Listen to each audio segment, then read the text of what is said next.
Kita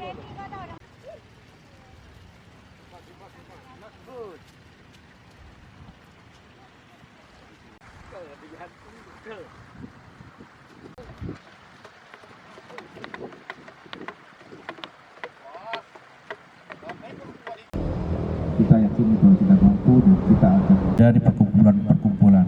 Semua adalah supaya kita berusaha untuk menyembuhkan, menghilangkan ini dengan berbagai macam. Nah sekarang kita jalan. Ujian yang Maha Kuasa segera ini diakhiri.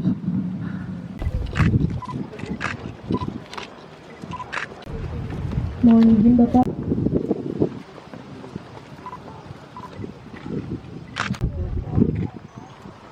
Kemudahan yang diberi pemerintah bukan mudah dalam arti pemerintah pengusaha bisa suka-suka, tapi ada mekanisme yang lagi.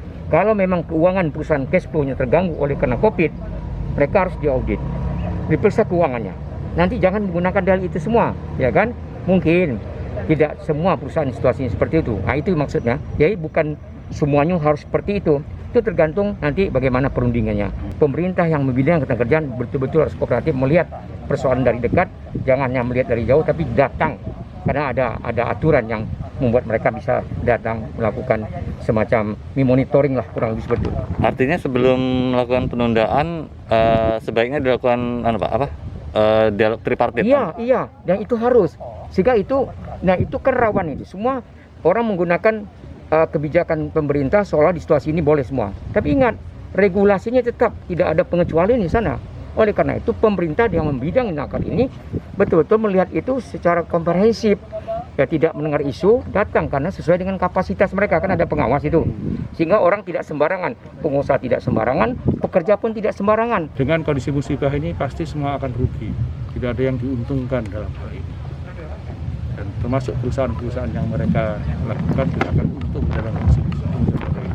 Sehingga kita harus bisa menahan diri, kita harus bisa berdoa, kita bermohon kepada Yang Maha Kuasa permasalahan ini segera bisa berakhir. Saya harapkan juga bahwa dengan kondisi seperti ini tidak membuat alasan bagi sebagian orang yang di PHK atau dirumahkan untuk melakukan tindak pidana karena kebutuhan hidup, dengan alasan kebutuhan hidup untuk makan. Tidak. Pemerintah daerah dengan semua stakeholder terkait komit kita untuk memberikan makan, atau setidaknya tidak boleh warga dari Bangka Belitung ini yang merasa kelaparan tidak bisa makan. Kita semua komit, dan itu kalau kita tahu pasti kita akan support pada mereka.